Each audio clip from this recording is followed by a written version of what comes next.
Greetings, Dennis Daniels here. Factoring, continuing the factoring. Let's take and we're going to be looking at the difference of two squares. You should, after a certain point, be able to recognize these pretty quickly.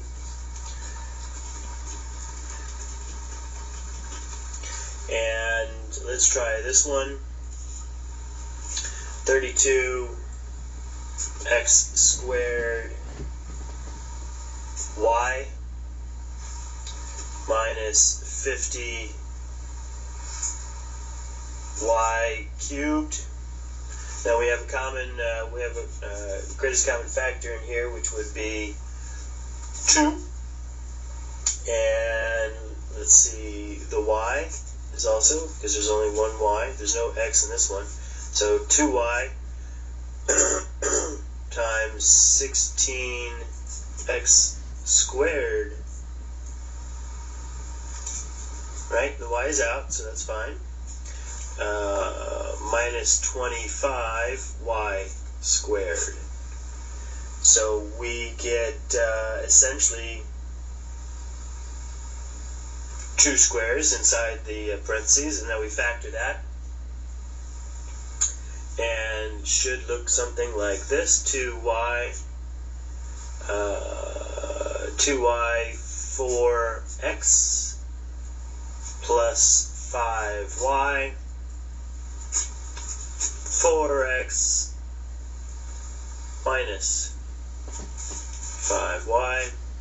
And we can check our equations, make sure that this is correct. 4 times 4 is 16, x squared. 4x minus times 4x times negative 5y is negative 20xy plus, oh, don't forget the y there. That's why we check your answers. It's easy to overlook little things like that. I just did it myself. 4x, 16x, 4x negative 5y is negative 20y, xy, 5y plus, times 4x is positive 20yx or xy, and then we have negative 25y squared, which is the same thing.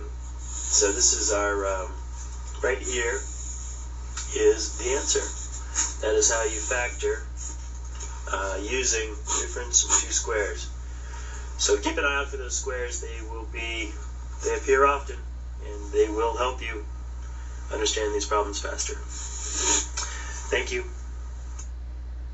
Now let's take that that equation and drop it into Wolfram Alpha.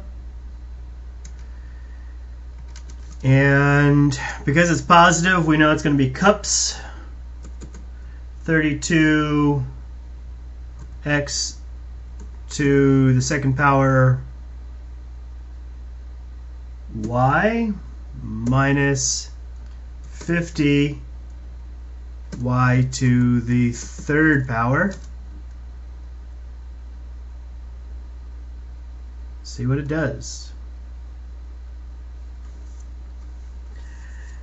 Alright, the alternate form is the same one we suggested, and that 2y 4x plus 5y, 4x plus 5y, that is correct. Now check out what we're getting now. Isn't that cool? We're getting contour plots now. We're getting 3D plots now. So with a little bit of math right here, this little bit of math is generating these kinds of designs, this kind of elements. And you've seen this in nature. These are hills. You've seen this. These are